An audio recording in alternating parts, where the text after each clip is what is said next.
Hi, my name's Edward Willett. I'm the award-winning author of more than 60 books of science fiction, fantasy, and nonfiction for readers of all ages. As I record this, I am the writer-in-residence at the Saskatoon Public Library, although that's over at the end of May after a 9-month term. I've also been writer-in-residence at the Regina Public Library. I'm going to read a short story called Memory Jam from this book, Paths to the Stars, which is a collection of my short fiction. It's available from Shadowpaw Press, shadowpawpress.com, which is named after our cat. This is my own publishing company.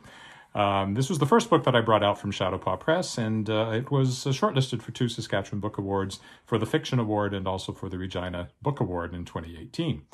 This particular short story had not appeared until it appeared in this collection.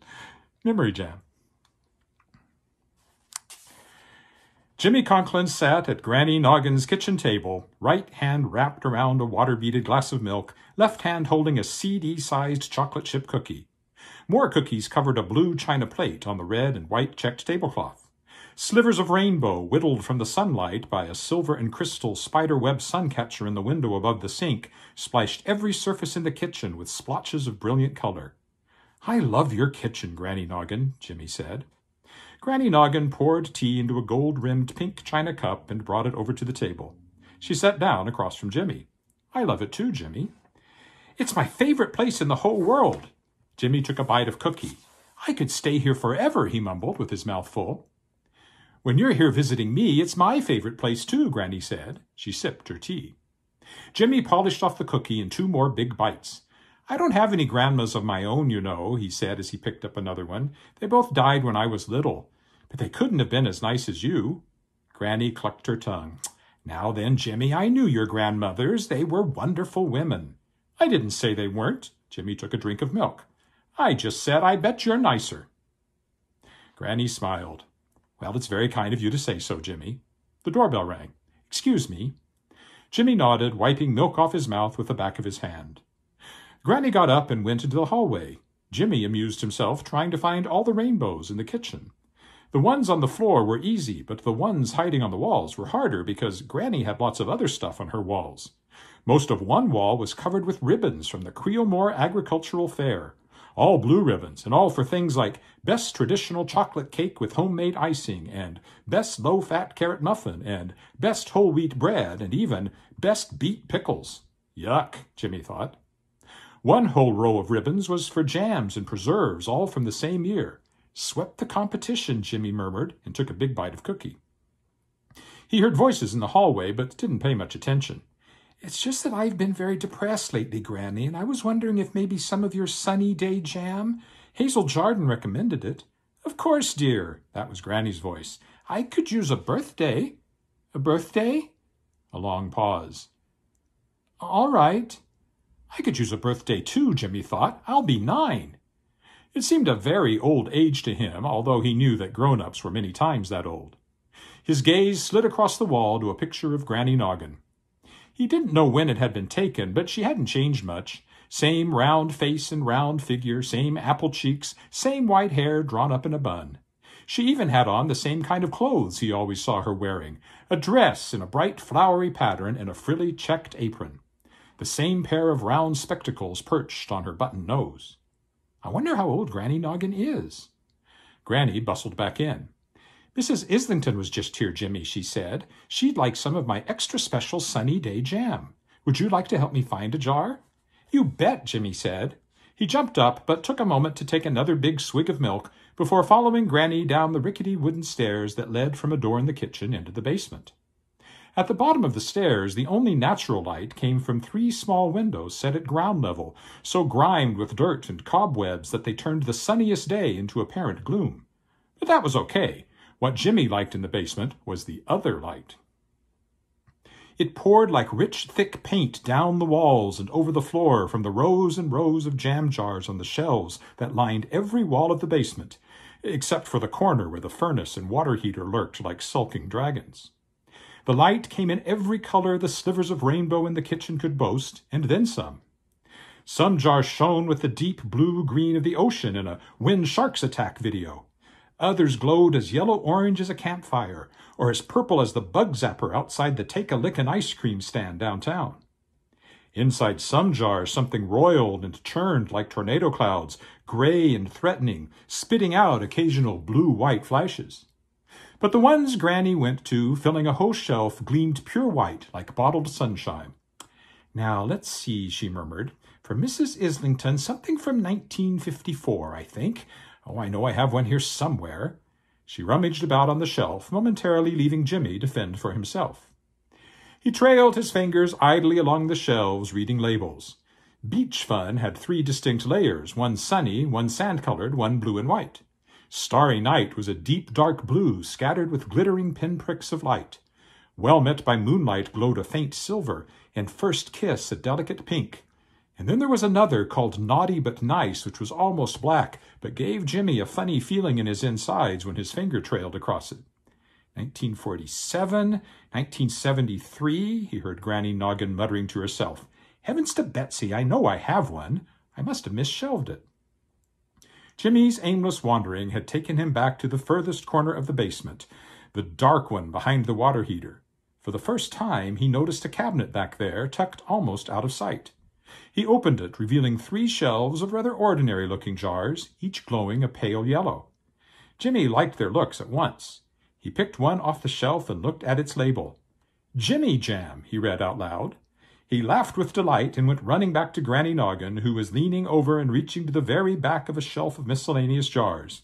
"You named a jam after me," he said, holding up the Jimmy Jam jar. Granny straightened so suddenly she banged her head on one of the copper pipes that hung from the ceiling. She rubbed the bump place with her hand. "You mustn't play with that." "But it's got my name on it," Jimmy said, disappointed. "That doesn't mean you can play with it." She held out her hand. "Give it to me, please." She sounded more stern than Jimmy had ever heard her before.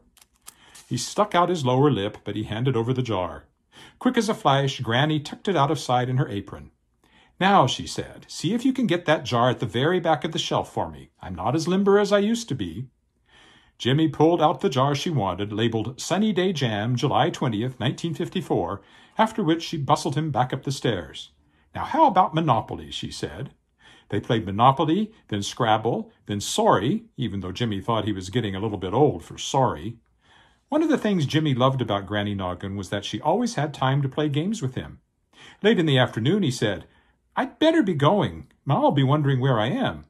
He frowned. "I can't remember when she told me to be home," he admitted. "It's all right," Granny said. "I called to tell her you were staying for supper. They're going out tonight anyway, so there's no hurry." "Great," Jimmy said. And then it was card games and more sorry until it was dark outside and he was yawning. "Aren't Mom and Dad home yet?" Granny smiled sympathetically. "Why don't you lie down on the couch? You can nap there until they come for you." "I'm not sleepy," Jimmy said automatically, but within 20 minutes he found he couldn't keep his eyes open any longer. And he willingly stretched out on Granny's overstuffed red and yellow floral print couch. "I'm sure your parents will be here any minute," Granny said to him, sitting on the arm of his couch and stroking his forehead. Jimmy nodded and yawned hugely. His eyes closed, opened, closed again, and stayed closed. Within minutes, he was breathing heavily. Granny Noggin went into the kitchen and climbed on a chair to open the door of a cabinet high above the stove, still well out of Jimmy's reach, though barely. He was getting very tall. She took down a polished rod of pale wood and a clean mason jar and took both into the living room. For a moment she looked fondly and a little sadly at the young man stretched out on her couch. She wouldn't be able to keep him much longer. One of these days he was bound to notice he wasn't 9 years old anymore, and once that happened, he'd be no good to her. She raised the wand and passed it over Jimmy's head a few times, her lips moving silently, then put the point of the wand into the mason jar. Instantly, the bottom inch or so of the jar filled with jam that glowed a clear pale yellow, the same color as the inside of her kitchen on a sunny morning.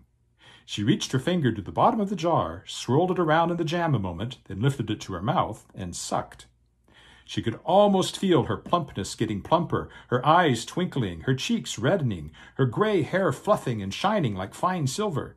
She smiled and knew her teeth were straighter and whiter than a moment before. It would indeed be a pity when Jimmy had to go. She loved Jimmy Jam, but she was sure she would love Madeline Marmalade or Peter Preserves or whatever took its place just as much. She took the jar of Jimmy Jam down to the hidden shelf behind the water heater and put it with all the rest. Tucked even further out of sight were 3 or 4 unlabeled jars containing an unappetizing brown mess The memories of everyone who had known Jimmy before he had ridden his bicycle past her door one morning 4 years ago and answered her call to come inside for cookies. She'd never eat or sell that jam, of course, but it kept the secular authorities from her door searching for a missing child. Jimmy had not disappeared, he had simply been forgotten. And now when people caught a glimpse of him at her house, they thought he was a grandson come for a visit. She never introduced him, and the people who visited her, like Mrs. Islington, knew better than to ask questions. After all, her prices were really very reasonable. Mrs. Islington would give up 1 day's worth of birthday memories for a new memory of a perfect sunny day, distilled from the sunny day memories of half a dozen donors to help her through her current depression. Mr. Franken, who had no happy birthday memories, would receive a jar of happy birthday jam, distilled from the birthday memories of Mrs. Islington and others. No one was harmed, everyone was happy. But everyone knew Granny could set her prices much, much higher if she wanted to. Sam Soroka had broken into her house and tried to steal a jar of Naughty But Nice. Sam Soroka was currently in the Tatagua mental health facility relearning the finer points of dressing himself. Granny smiled at the thought. She went back up the stairs to the kitchen and then took another look at Jimmy's long, lanky form stretched out on her couch. She sighed. Puberty was such a nuisance. Jimmy might last another 6 weeks if she was lucky, but there was no use putting it off till the last minute. She'd better begin planning now for the transition. At least next spring should be a good year in the garden, she consoled herself. Reward for all that digging. Jimmy Conklin sat at Granny Noggin's kitchen table, an untouched glass of milk by his right hand, an untouched plate of cookies on the table in front of him. He frowned at his left arm. Where had all that black hair come from? He rubbed his upper lip. It felt fuzzy. What's going on? The sun catcher over the kitchen sink spiked his eye with a rainbow flash, and he blinked irritably. I hate this kitchen, he muttered, then felt guilty as he heard the front door open and close, Granny coming back from an errand. He looked around to greet her, and froze with his mouth open. I love your kitchen, Granny Noggin, said the little girl in blue jeans and a frilly yellow top who was holding Granny's hand. I love it too. Granny smiled down at the girl, then looked at Jimmy, her smile fading. This is Alyssa, she said. She's come to visit me for a while. Just like you.